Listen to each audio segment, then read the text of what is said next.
You booked it, episode 124. What's going on, everyone? Thank you for joining me today on You Booked It, the #1 podcast where you learn how to create a successful entertainment career. Every episode is a masterclass on how to move your career forward. And if you want even more, head over to youbookeditpodcast.com and join the email community where we dig deep into what you can be doing right now to help book that next gig. And now, let's do this. Alrighty, let's get started. I am excited to introduce my guest today, Brenna Wagner.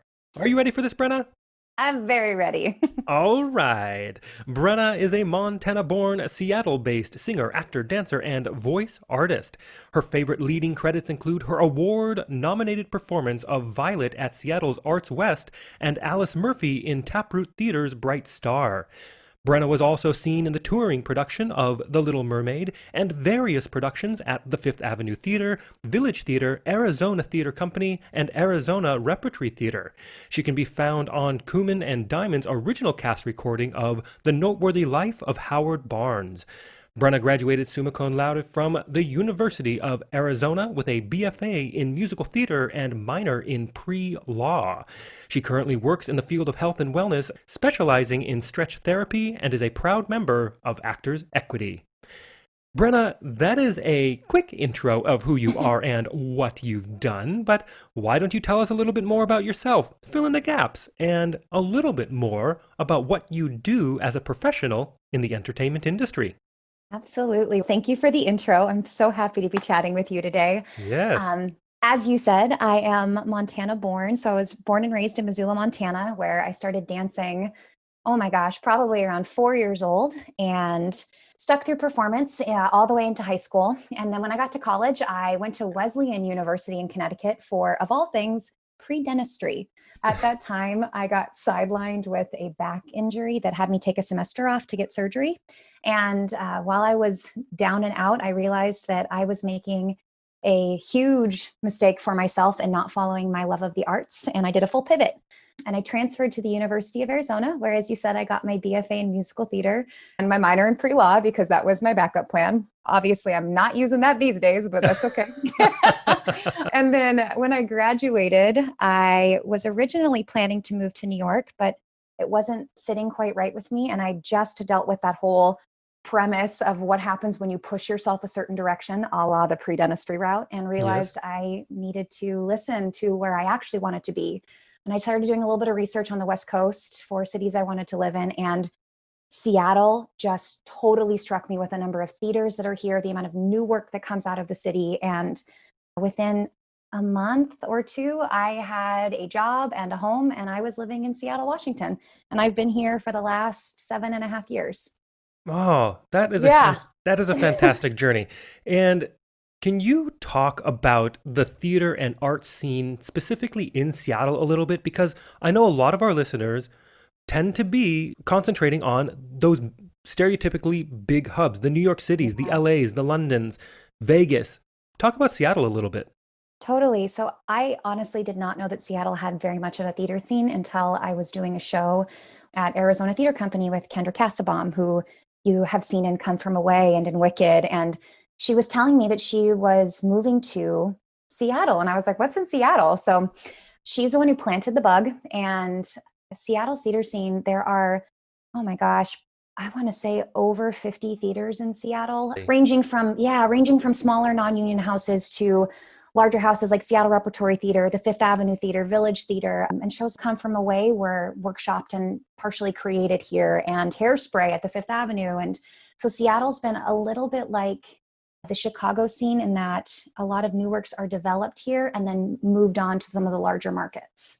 Okay, very cool. Very insightful for so many people out there. Thank you for that. Totally. And let's move on to our first section here. And Brenna, look, I am a sucker for a good quote. What is your favorite quote you'd like to share with everyone? Okay, I actually don't necessarily have favorite quotes. I did a little bit of research on quotes that I've liked and admired in the past, and I'm going to break the rules and give you two. That's all right. One is longer, and it is a Helena Bonham Carter quote. And I saw it on the Instagram page Niche the other day, and it just so spoke to me, especially for right now. It is, I think everything in life is art. What you do, how you dress, the way you love someone, and how you talk. Your smile and your personality, what you believe in and all your dreams, the way you drink your tea, how you decorate your home or party, your grocery list, the food you make, how your writing looks, and the way you feel. Life is art. And that has resonated with me in the middle Oh, of this pause. Oh my gosh. that's so So, good. I've never yeah, heard that before. I really like that quote. yeah, it felt when art is not necessarily as accessible these days, it really sat with me in a really grounded way because I'm finding art in the day to day and having to Mm. find my creativity in different outlets. That feels very true to my soul at the moment. And then the other is a more standard, it's a Meisner quote. If you want to reach every person in the audience, it's not about being bigger, it's about going deeper. Oh, so true. You got to drill Yeah. down. Yeah. And I think we're so often taught to go for the spectacle. And more often than not, it's simplifying and it's finding the heart of the matter. So those are my two. I broke the rules. Oh, I love that you did. Those were so good. Thank you for sharing those. Yeah. And let's move on to this next section here. And Brenna, of course, you are an entertainer. I'm Mhm. an entertainer. And I think that you'd agree this industry can be one of the most subjective, brutally honest, personally emotional industries in existence. Sure. And you know as well as I that in order to create and have a successful career in this industry like you're having now takes a lot of dedication and hard work. And while, yeah, there's an outrageous amount of fun and excitement being an entertainer, doing what we do. There are also our fair share of obstacles, challenges, and failures we are going to experience and we're going to have to move forward through. So tell us, what is one key challenge, obstacle, or failure you've experienced in your career, and how did you come out the other side better because of it? Yeah. So, as you said, there are a lot of obstacles in this career from rejection to the direction of your career to getting out of your own way. But the one that I will say is currently in the front of my mind and that I'm currently dealing with is who am I when I'm not working? Mm, And how do I measure my growth when I am not as necessarily as active in a more normalized sense in the arts? So often I feel like we measure our worth from what audition we got or what callback we booked or what show we booked, blah, blah, blah. But right. how do you measure where you're at when you don't have that standard yardstick? And that's something I don't necessarily have an answer to at this time, but I think the really positive part of it is it's asking me to go deeper and look at myself in a clearer way about who I am as an artist and who I want to be as an artist. Oh, that is so good and so introspective. And I think your sentiment is also being felt by so many people, Yeah, artists, everyone, especially in this industry right now, because everything's been flipped on its head. Everything totally. has disappeared and evaporated, or if something has come back and it's in a very different form or version that we're used to, and we're getting used to what the new thing is, right? Mm-hmm. How do we identify with ourselves again? What makes us? And Yeah. I'm so glad that you brought that up because I think it's such a broadly felt thing from so many people that I don't believe many people have even really been able to articulate that. And I think you just did that for them. Mm. And I think it's so wonderful. Thank you. Well, yeah, and I thank you. And I think that we define so much of who we are based on what we're doing, Hmm. and we define so much of our self-worth based on the work we're booking or what we're doing. And this is really stripping everything back and asking us to do hard internal work. This is not Yeah, easy. It's not easy. absolutely. And let's move on to a time that I like to call your spotlight moment. That one moment in time you realized, yes, I am going to be an entertainer for a living. Or maybe it was, yes, this is what I need to be doing as an entertainer. Tell us about that. Once again, I have two answers. That's going to Great, be a great. theme with me. The first one, my first spotlight moment was in the first grade. We were doing a class presentation of a song called I Love Mud. It's a little known, but very, very unique, strong piece. Yes, very And dirty. very, very dirty. And I just marched to the front of the room. Everyone, the whole class was singing, and my mom was there watching. And I belted out in the beginning in front of the room. The whole song, like, mud, mud, I love mud. And I just sang the crap out of this song. And my mom afterwards said, you really liked that, didn't you? I said, I loved that. And that's when we got clicked for me that I wanted to try performing. So that's number one, the I love mud moment. And then one that's a little more specific to my professional career was the opening night curtain call of my first union show here in Seattle. And it was my first professional gig out of college. And it was a Village Theater's production of Mary Poppins. I was upstage right in this amazing hot pink and blue dress with a Dolly Parton blonde wig with bright blue highlights, all of the supercalifragilistic number, very quirky. And I remember taking that bow and just being so filled with joy and gratitude and knowing in that moment to remember this feeling. You're here. This is what you're supposed to be doing. And it totally made me tear up. And just everything about that production, from the audition to the rehearsal room to the technical process, it just felt like magic. And even though it was hard, it was where I wanted and felt like I needed to be. So I just have such a perfect mental image of what the audience sounded like, what the lights felt like. And I actually hadn't thought about that moment until you brought this up. So it was really fun to reminisce on that. Oh, brilliant. And let's piggyback on that real quick and talk about your number one booked it moment. Sure. Walk us through that day, the auditions and callbacks, if they happen to be a part of it. What was going on in your life? And what about that moment makes it your favorite booked it moment? Sure. So it was for the touring production of The Little Mermaid that I did back in 2018. At the time, I was doing a production of Paint Your Wagon at the Fifth Avenue Theater, and I'd already received a no for The Little Mermaid. I just flat out got a no. And I had a couple callbacks, and I really thought I was going to book it and got my no. And it was really hard. It was like, man, I think I'm perfect for this Disney show. That's okay. I didn't go my way. And I was coming out of rehearsal, and the casting directors pulled me aside and said, Brenna, I want to chat with you. And she said, things have changed a little bit. Mind you, this is 2 months after I'd gotten my no for Little Mermaid. And she pulled me aside and said, we would like to put you on hold for The Little Mermaid. Things have changed. Is that all right with you?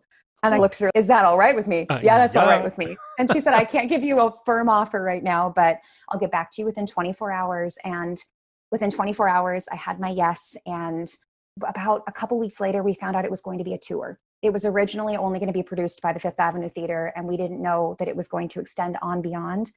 And so I had touring production kind of fall in my lap. And my favorite part about that moment was that no is not always a no. And this has happened to me twice in my career where I have received no's on productions, and then a couple months later, something changes and I got a yes. And it was one of those, don't give up on things. Don't hold on to something just because you got a no for it, that it will turn to a yes. But it was a really nice reminder to keep showing up. And even if you get a no, it doesn't mean that you didn't do great work. You may just not have been the right fit at that time for that specific puzzle that they were filling. Exactly. Don't give up. And that is, or you said, keep showing up. That's what you said. Both. That is, there we go. But that is so true. You have to keep doing the good work. Yeah. And keep putting yourself out there. And that's what attracts all of that stuff to you, all of the good things. Yeah. And in spite, even if you get that no, you got to keep showing up. You got to find that next bright spot. So if you get a no, cry it out, feel your feels, and then find that next thing to work towards and keep moving forward, because you don't know what's going to come back around your way. You never do. You don't know what connection you made in that audition room that may become something else a year down the line or 10 years down the line. Yeah. And so cool that it turned into a tour. I know. That's amazing. I know. I never knew I wanted to tour until I got an offer for a tour. Yeah. Yeah. Amazing. Let's take a moment to talk about the present. What projects are you working on now? What are you looking forward to? And it's a weird time. We're amidst this global pandemic. How do you see the entertainment industry moving forward in the next couple of years? Mm-hmm. I was in an interesting position when the theatrical and just world in general shut down. I was, the opening night of a show I was in was also the closing night based on Washington state shutdown. Currently, I am, or I guess I should say prior to shutdown, I was in the middle of working on 2 new musicals. One that was closed on opening night and then another that was supposed to happen in June.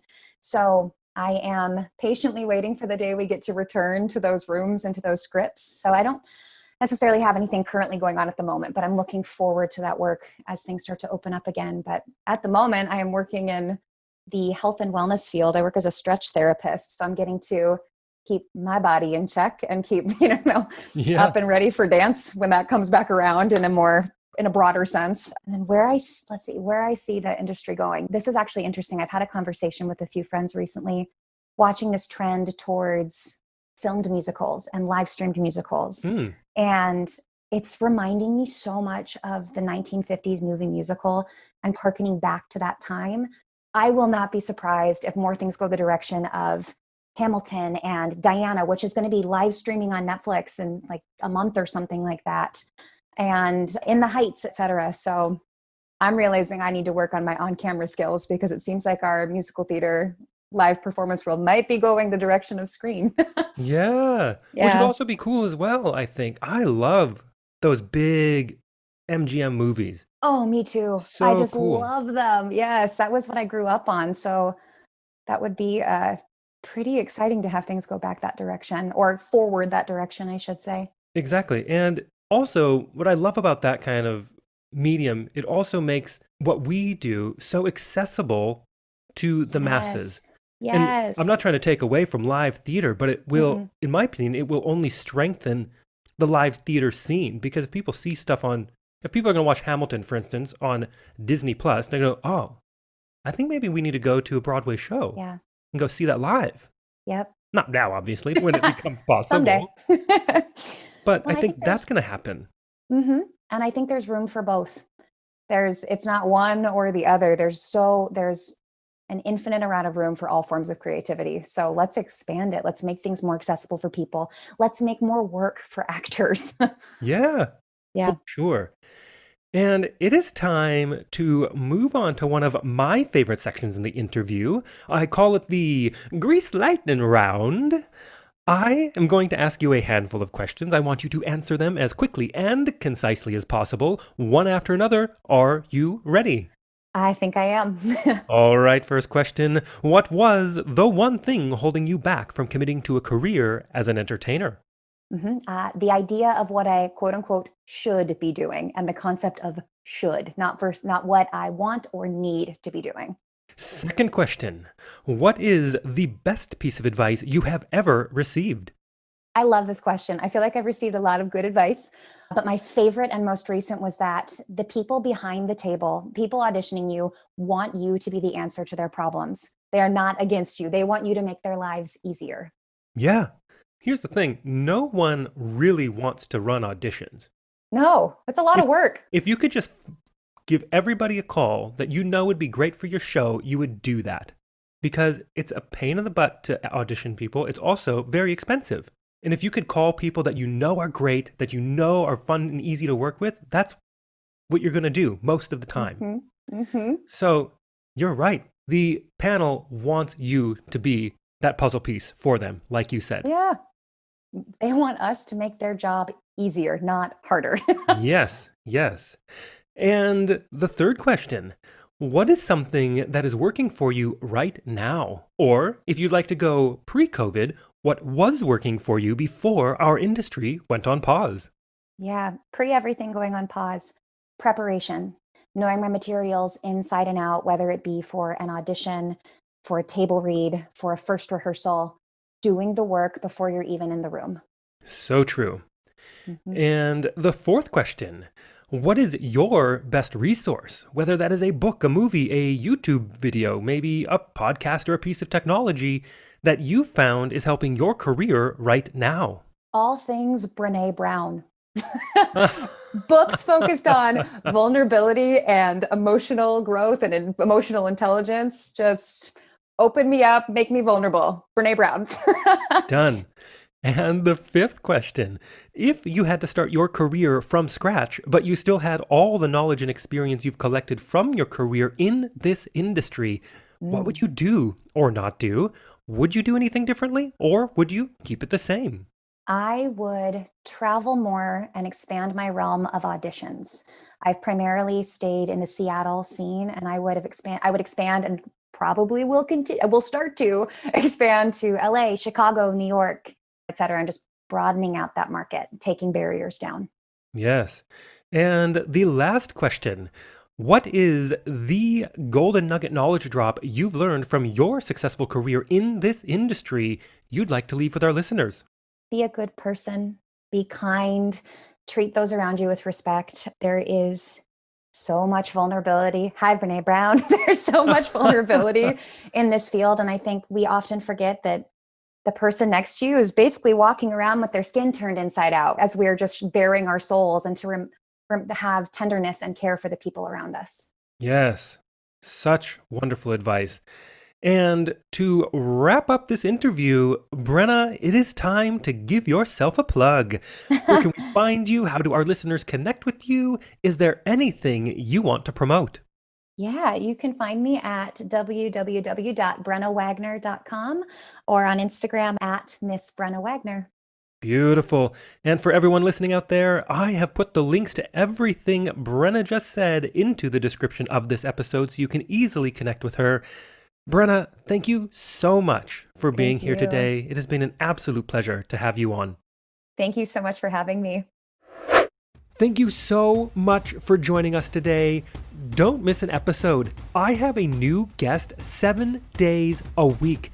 Every guest drops more value and insight than any other resource out there. So make sure you hit that subscribe button. If you enjoyed this episode, we'd love to hear from you. Leave us a rating and review.